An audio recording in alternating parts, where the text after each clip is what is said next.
Alô, amigos do programa Louvor e Mensagem, que bom, mais um sábado, mais uma vez estamos juntos. Aliás, já estamos há quase 10 anos neste mesmo horário, nesta emissora, falando para você trazendo algumas entrevistas que são muito interessantes e sempre uma palavra bíblica para que você possa ser abençoado na sua vida, na sua família. Ligue para alguém. Está começando o programa Louvor e Mensagem. Convide essa pessoa para ligar a televisão, Canal 7, Bandeirantes, agora, para que ela também possa ser, de alguma forma, impactada pela mensagem das Escrituras, da Palavra de Deus. Está começando o programa Louvor e Mensagem.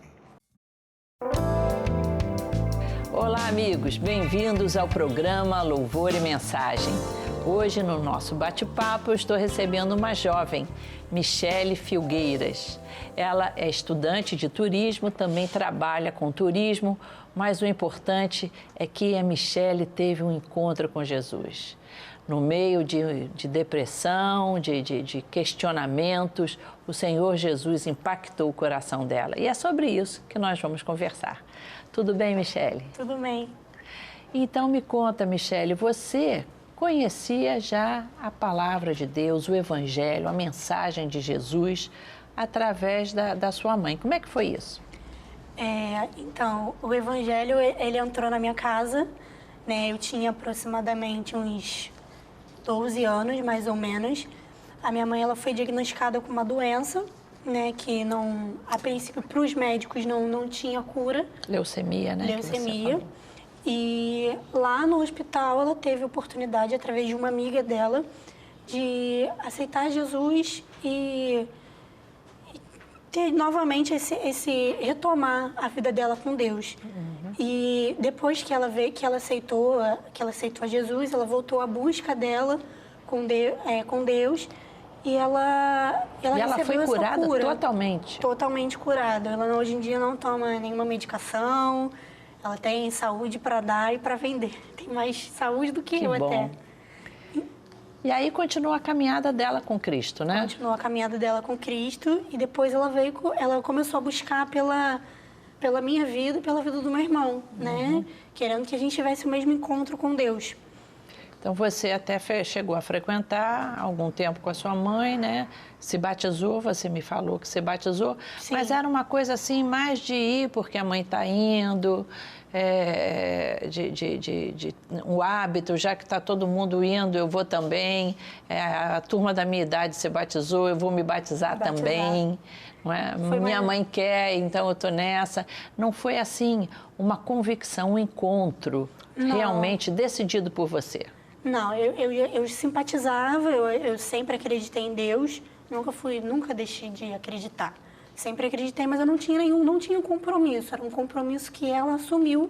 E como eu não tinha, na verdade, tido esse encontro pessoal, eu ia numa festividade da igreja, quando ela convidava, mas eu não queria ter nenhum tipo de compromisso. Não foi uma coisa que partiu de mim, né? Agora, chegou um momento da tua vida em que você teve, assim, uma crise existencial e, digamos assim, com razão, né? Você teve uma perda muito grande. O que foi isso? O meu pai, ele faleceu num acidente e, então, desde ali, eu comecei a questionar muitas coisas na minha vida, porque o que a gente aprende é que a gente nasce, né, e depois morre e acabou. Isso para mim começou a se tornar uma coisa insuficiente. Eu comecei a me questionar muitas coisas. E então eu vim procurando respostas e eu não encontrava respostas em lugar nenhum. E você ficou meio zangada com Deus, né? Sim. Quando você perdeu o teu pai, você entrou assim num momento de rebeldia. Fiquei porque eu achava que... Eu também ouvi muito isso e perguntava também, porque coisas ruins acontecem com pessoas boas. Eu não conseguia entender, porque não era uma pessoa que fazia nada de errado. Foi uma coisa, inclusive, foi um acidente, né? Foi uma coisa muito pequena. Mas por ser tão pequena, eu comecei a ver como a nossa vida ela é frágil. Foi um acidente de moto, né? Que seu pai faleceu. Mas na verdade ele bateu de mau jeito com a cabeça e isso foi o suficiente para causar vários problemas nele e então ele veio, faleceu logo, um mês mais ou menos depois. Ficou no hospital, mas não... Então isso eu comecei a ver como a nossa vida ela é pequena, né?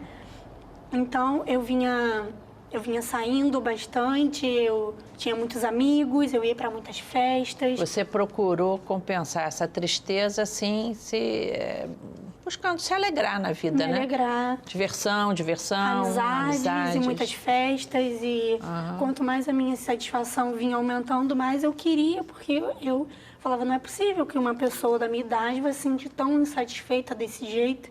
A princípio, né, eu tinha tudo que um jovem precisava, não me faltava nada. E eu tinha crises de choro, e então depois depressivas. Disso eu ficava depressivo em casa, eu só estava bem enquanto eu estava na rua, enquanto eu estava saindo, enquanto eu estava nas baladas, na noites, com os meus amigos, mas eu voltava para casa, voltava toda aquela insatisfação. E eu não sabia, eu tinha aquela sensação de que estava faltando alguma coisa. E eu lia bastante a respeito de muitas coisas. E eu falava assim, eu ainda não encontrei o que eu estou procurando. Falta alguma coisa em mim. Na minha vida está faltando alguma coisa. E eu não fazia a menor ideia do que era. E tão jovem, né? Com 20 anos. Com 20 anos. Aí, então, depois disso, eu comecei a ficar um pouco doente, né? Eu vim com a minha tristeza, né? Eu comecei a perder peso. E isso foi uma coisa que Quanto que você perdeu de peso? 10 quilos. Em 30 dias eu já tinha perdido 10 quilos. Preocupante. Preocupante. Então, uma depressão profunda mesmo, a ponto de tirar até a vontade de comer, né? Isso, eu não tinha mais satisfação. E eu gosto, não posso, como qualquer outro jovem, eu gosto muito de comer, eu adoro comer besteira. E eu fui perdendo isso, para mim não fazia mais sentido. Depois eu não queria mais ir tanto assim para as festas, porque eu comecei a ver que não estava me satisfazendo da maneira que eu estava procurando, né? E minha mãe começou a ver essa situação e eu fui parar no hospital, fui com ela para o hospital, querer saber o motivo, o porquê daquela perda de peso, porque eu não era uma pessoa que ficava em casa trancada, não era... então ela falou, tem alguma coisa errada. Eu falei, vamos. E as pessoas comentando, falaram, ela deve estar, ela tem alguma coisa. Leva no hospital. Uma doença física, Uma né? doença física. Mas era a coisa. doença do coração, da alma. Exatamente. Então eu fui para o hospital, inclusive para um ótimo hospital de referência aqui no Rio, que foi, ela conseguiu uma consulta para mim com o mesmo médico que fez o tratamento dela isso quase 10 anos atrás, que eu tinha mais ou menos uns 10 anos, quando ela foi diagnosticada com a doença. Fui com o mesmo médico e tinha a mesma competência, né? E examinou e conversei inclusive com o psicólogo lá. Teve um momento que ele me quis falar comigo sozinho, enquanto ela não estava, para ver se ele conseguia descobrir alguma coisa, se eu estava com uma tendência depressiva, uma bulimia, alguma coisa,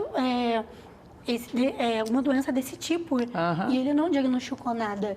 Ele falou, a saúde dela, física e psicológica, está perfeita, não tem nada. Ele perguntou se eu fazia alguma coisa que eu não devia, fez aquele tipo esse tipo de pergunta, e eu não fazia nada daquilo. Não era envolvida com drogas, nada disso? Nada, e também não fazia nada contra a minha própria saúde. Né? Ele perguntava, você coloca o dedo na garganta, alguma coisa que ele queria saber. Quadro típico de bulimia, né? Quadro típico. Eles me fizeram esse tipo de pergunta, eu nunca fiz esse tipo de coisa. Só que o meu peso ele veio diminuindo frequentemente. E só veio diminuindo, até que eu cheguei a pesar 49.900. Eu lembro, foi uma das vezes que eu me pesei. Então eu fui para casa e esses meses foram passando. Meu pai faleceu em novembro.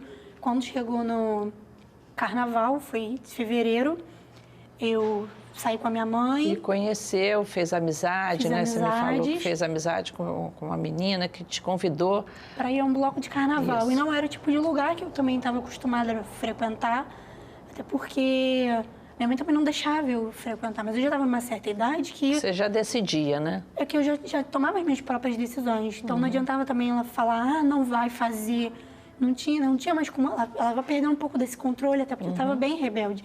E eu disse para ela que eu ia para esse bloco de carnaval, eu falei, vou. Eu pensei assim, né? Eu falei, eu vou fazer igual todo mundo faz. Quem sabe isso aí vai me trazer alegria. E eu já tinha consciência de que era uma satisfação passageira, porque eu já vinha, né, desde alguns meses antes, frequentando os mesmos lugares. Isso, tentando aproveitar a vida com baile, com festa e não tinha não era mais essa atividade. Que antes eu tinha e depois eu comecei a perder isso. Então, mas eu falei assim, vou assim mesmo. Eu falei, não tenho nada a perder. Eu falei, tem que aproveitar a vida, né? Eu falei, senão daqui a pouco eu morro e fica tudo aí.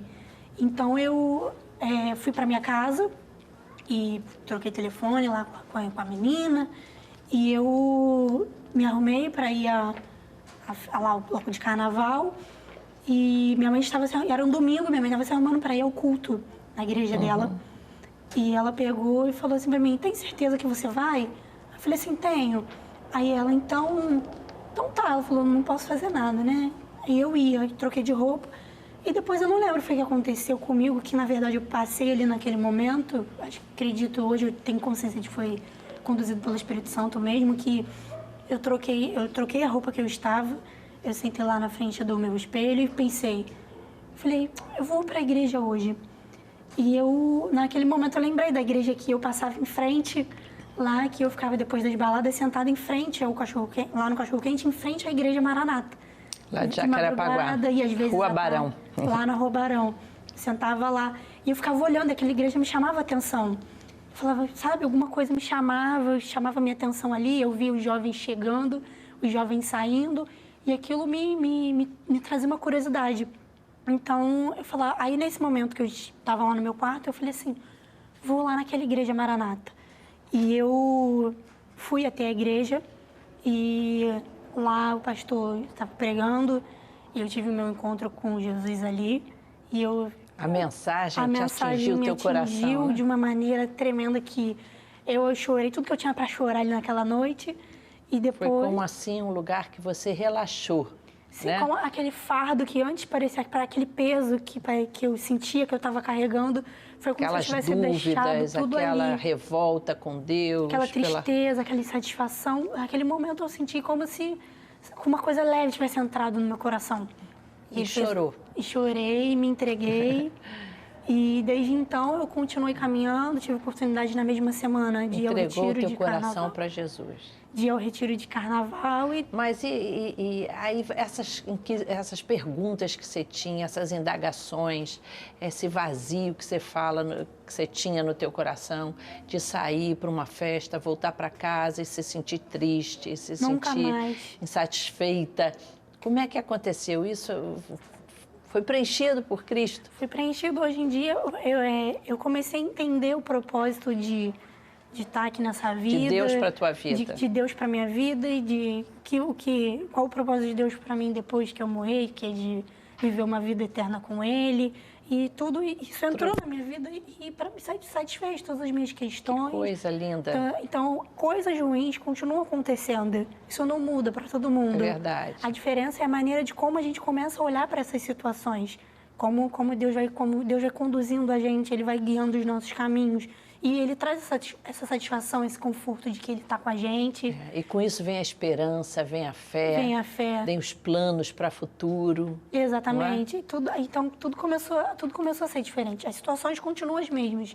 Os problemas o mesmo. A questão é de que eu mudei. Eu mudei como pessoa, eu mudei a minha maneira de olhar para as pessoas e a minha maneira também de me relacionar com Deus. E fez grandes amizades na igreja, juventude. Na igreja tem muito jovem. Sim. Não é? E você me falou que logo depois que você decidiu caminhar com Jesus, você foi participar de um retiro espiritual de carnaval. Exatamente. Que a nossa igreja organiza, não só no carnaval, mas em outras datas também, outros feriados, retiros espirituais em que o povo vai ali para estudar a palavra de Deus, para ter comunhão, para louvar a Deus junto. E isso foi importante para a tua vida, estar nesse retiro espiritual? Na verdade, foi o que fez toda a diferença, porque foi ali, como eu tive esse encontro no domingo, então eu fui para o retiro, tive a oportunidade de ir para o retiro logo na sexta-feira. Então eu tive esse momento lá no retiro para poder refletir sobre a minha vida. E você achou melhor do que as baladas, o retiro? Sim, eu achei completamente diferente. Foi muito diferente de tudo aquilo que eu já tinha visto. Voltou para casa feliz depois? Uma outra alegria. Alegria que não sai mais, não é? É uma alegria... Agora é constante. Profunda, não é uma alegria passageira. Gratidão pelas pequenas coisas. Hoje em dia, uma pequena coisa que acontece, só o fato de poder estar à mesa comendo com a minha família, para mim já me traz uma coisa linda, satisfação Michele. E você que antes não tinha. Você tem 25 anos. 25. Você é jovem, tem toda uma vida pela frente e pode dar esse testemunho e falar para os jovens que estão nos assistindo que satisfação o jovem encontra em Jesus, né? Com certeza. A gente inclusive, é totalmente diferente ser jovem cristão. Hoje em dia eu fico me perguntando por que eu não vivi isso antes na minha vida, porque a gente pensa mais antes de tomar as nossas próprias decisões, a gente é conduzido a ter uma certa disciplina também, porque quando a gente está fora disso, a gente é muito indisciplinado. Que vai te ajudar essa disciplina, tanto na tua vida profissional, não é? Com a tua vida de estudante. Relacionamentos, tudo é diferente. Como tudo cidadão, traz paz. Não é? E traz paz, não é uma vida com dúvidas, de questionamentos, porque aquilo que a gente aprende, né? Quando vem de Deus, aquilo traz paz para o nosso coração. Então, tudo que a gente faz, a gente consegue ver a mão de Deus ali agindo a nosso favor. Claro que nem tudo é na hora que a gente quer, da maneira que a gente quer. É verdade. Isso não acontece. Mas a gente tem essa consciência de que a gente realmente está sendo cuidado. Que bom. Isso então, Jesus também é para o jovem. Também é para o jovem, principalmente para o jovem, porque é o que ele quer, alcançar a vida, né, das pessoas. A gente não precisa passar por várias coisas ruins para só depois de uma certa idade, ter um encontro com ele. Quanto antes a gente tem esse encontro... Melhor ainda, porque isso vai poupar a gente de muitas frustrações que... de muitos caminhos difíceis. De muitos caminhos muito mais difíceis. Que bom, Michele, muito obrigado pela tua presença aqui, por essa palavra tão animadora, tão feliz, que os jovens que estão nos assistindo sejam motivados também, como você, para um dia chegar e dizer assim, eu vou na igreja. E ao entrar na igreja, ter um encontro com Jesus. Obrigado pela tua presença aqui. E você, amigo que está nos assistindo, você está vendo aí um telefone. Ligue para nós, temos um grupo aqui de voluntários para conversar com você, orar por você também. Você será muito bem-vindo à sua ligação. Visite uma das nossas igrejas. Se você é jovem ou tem seus jovens em casa, traga eles também para conhecerem a pessoa de Jesus Cristo que satisfaz o coração. Mas continue ligado, o programa não terminou, você ainda vai escutar uma mensagem que vai te abençoar. Olá, Deus abençoe você. Meu nome é Davi Silveira, pastor da Igreja Missionária Evangélica Maranata, atualmente lotado no Meier, Rua Adriano 115. Estamos sempre por lá, aos domingos, de manhã, às 10 horas ou às 18 horas. Espero por você. Hoje eu quero compartilhar com você um texto que tem falado muito ao meu coração. Um texto simples, objetivo, mas curioso também. O livro bíblico é o livro de Isaías. Isaías, capítulo de número 38. Abra, portanto, aí a sua Bíblia ou preste atenção nessa experiência de Isaías, capítulo 38. O capítulo 38 de Isaías conta a história de um homem, de um rei. O nome deste rei era Ezequias. E o texto diz que Ezequias, ele adoeceu de uma enfermidade mortal. Ele estava doente e a sua doença o levaria à morte. E Deus, então, chama um profeta, aliás, diga-se de passagem, um profeta de peso. Eu diria um profeta com P maiúsculo. Profeta mesmo, chamado Isaías. Deus chama Isaías e manda Isaías entregar uma palavra profética a Ezequias. Preste atenção no teor, no peso da palavra profética. Então o profeta Isaías chega diante de Ezequias que está doente, e Isaías diz assim, coloca em ordem a tua casa, porque morrerás e não viverás. Eu fiquei me imaginando Deus falando isso para mim, Davi, coloca em ordem a tua casa, porque esta noite você vai morrer e você não vai viver. Como eu reagiria? Como você reagiria?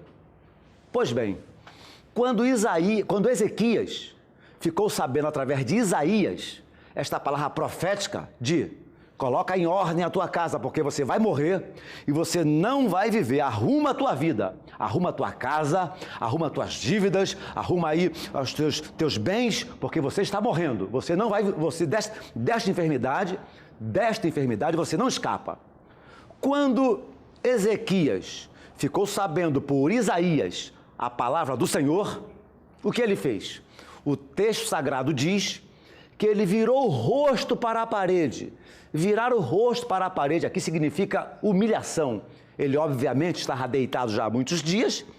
Ele, quando soube da palavra profética de que ele morreria e que não viveria, que ele deveria arrumar a sua casa, ele coloca o rosto para a parede e o texto bíblico diz que ele chorou muitíssimo.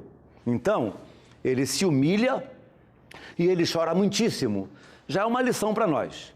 Diante de notícias as quais não caem bem aos nossos corações, a melhor coisa a fazer é nos humilharmos diante de Deus e orarmos ao Senhor. Ele vira o rosto para a parede e ele chora muitíssimo. Eu gostei desta frase, chorou muitíssimo. Ele chorou com a alma, ele chorou com o seu ser, ele chorou com todo o seu entendimento, ele chorou na expressão máxima do seu desespero, chorou muitíssimo. E ele então começa a relembrar a Deus os dias os quais ele havia andado com o Senhor. Senhor, eu fui fiel a Ti, eu andei contigo, eu vivi com inteireza na Tua presença, eu fiz o que era reto diante de Ti. Ele começou a colocar diante de Deus a sua vida de piedade diante do Senhor. E para surpresa de muitos, o Isaías, o profeta que havia dado a entregue a profecia de que ele morreria, já estava saindo da cidade, estava longe. O Senhor então vai lá, entre aspas, toca o ombro de Isaías e diz assim: Isaías, volta lá a Ezequias. Eu anteriormente, Isaías, havia dito para você profetizar que ele morreria. Agora volta lá, volta lá. Volta lá e dize a Ezequias: eu ouvi a tua oração e vi as tuas lágrimas. Preste atenção, o que Deus disse para Isaías. Isaías, volta lá e diz a Ezequias: ouvi a tua oração e vi as tuas lágrimas. Saiba disso, fique sabendo disso. Em nossos desesperos, em nossas agonias, nas tempestades que sobrevêm a nós, Deus tem hábito de ouvir as nossas orações e, sobretudo, Deus tem hábito de ver as nossas lágrimas. Então, Isaías voltou e disse a Ezequias: assim diz o Senhor, ouvi a tua oração e vi as tuas lágrimas. Eu quero dizer a você que eu tenho servido já há alguns anos, algumas décadas, eu tenho servido a um Deus que ouve as minhas orações e enxuga as minhas lágrimas. Em meus desesperos, em minhas angústias, em minhas crises existenciais, fique sabendo disso. Existe um Deus capaz de ouvir as tuas orações e de ver as tuas lágrimas. Diante de minhas crises existenciais, diante dos meus desesperos e angústias, eu tenho um Deus que, quando eu clamo, Ele ouve as minhas orações e Ele vê as minhas lágrimas. Deus ouve, ou pelo menos quer ouvir, as tuas orações e Ele quer ver as tuas lágrimas. Diante dos desesperos da vida, diante das tempestades da vida, experimente falar com Deus, experimente derramar lágrimas diante do Senhor. Certamente o Senhor ouvirá as tuas orações e Ele verá as tuas lágrimas.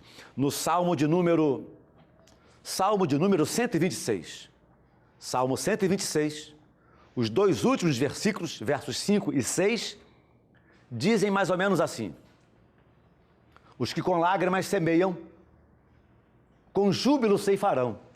Quem sai andando e chorando enquanto semeia, voltará com alegria, trazendo seus feixes. Olha que coisa linda. Anote esse salmo, escreva num papel, coloque na sua geladeira, onde você escova os dentes. Salmo 126, versos 5 e 6.